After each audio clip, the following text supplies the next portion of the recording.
ಕನ್ನಡ ರಾಜ್ಯೋತ್ಸವ 2025 ಸರ್ಕಾರದ ಹಾಗೆ ಮುಖ್ಯಮಂತ್ರಿಗಳ ಮಾಧ್ಯಮ ಸಲಹೆಯಾದಂತಹ ಶ್ರೀ ಕೆ.ವಿ. ಪ್ರಭಾಕರ್ ಅವರನ್ನು ಹಾಗೂ ವೇದಿಕೆಯಲ್ಲಿರುವ ಎಲ್ಲ ಗಣ್ಯರ ಸಂಘಟನೆಗಳು ಮಾತನಾಡಬೇಕಾಗಿದೆ.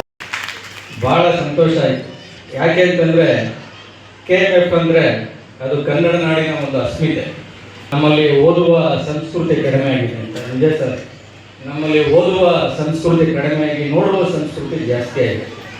ಓದೋದನ್ನು ಬಿಟ್ಟು ಬರೀ ಮೊಬೈಲ್ ನೋಡೋದನ್ನ ಮಾಡ್ಕೊಂಡಿದ್ದೀವಿ. ಈಗ ಎಲ್ಲ ಓದೋದು ಪೇಪರ್ ಕೂಡ ಅದರಲ್ಲೇ ಓದ್ತಾರೆ, ನ್ಯೂಸ್ ಪೇಪರ್ ಕೂಡ ನೀವು ಅದರಲ್ಲೇ ಓದ್ತಾರೆ ಮೊಬೈಲ್ನಲ್ಲಿ. ಈಗ ಎಲ್ಲ ನಾವು ಮೊಬೈಲ್ ತಂತ್ರಜ್ಞಾನ ಬೆಳವಣಿಗೆ ಆಗ್ತಾ ಆಗ್ತಾ ಆಗ್ತಾ ನಾವು ಆ ತಂತ್ರಜ್ಞಾನಕ್ಕೆ ಅಡಿಯಾಳುಗಳಾಗ್ಬಿಟ್ಟಿದ್ದೀವಿ. ಹೀಗಾಗಿ ನಮ್ಮಲ್ಲಿ ಓದುವ ಸಂಸ್ಕೃತಿ ಕಡಿಮೆ ಆಗಿದೆ. ಈಗೇನೋ ಕಷ್ಟಪಟ್ಟು ದಿನಪತ್ರಿಕೆಗಳನ್ನು ನಡೆಸ್ತಾ ಇದ್ದಾರೆ.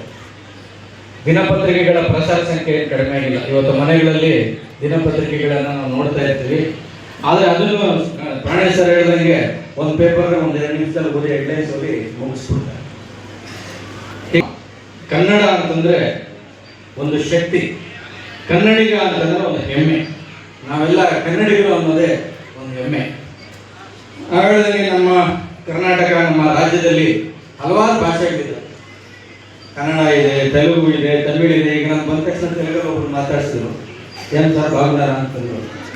ಹಾಗೇನೆ ಹಲವಾರು ಭಾಷೆಗಳಿದ್ದಾವೆ. ಎಷ್ಟೇ ಭಾಷೆಗಳಿರಲಿ, ಆದರೆ ನಾನು ಕನ್ನಡ ಅನ್ನೋದನ್ನ, ನಾನು ಕನ್ನಡಿಗ ಅನ್ನೋದನ್ನ ಯಾರು ಕೂಡ ಮರಿಬಾರ್ದು. ಯಾಕೆಂತಂದರೆ ಕನ್ನಡಿಗ ಅನ್ನೋದು ನಮ್ಮ ಹೆಮ್ಮೆ.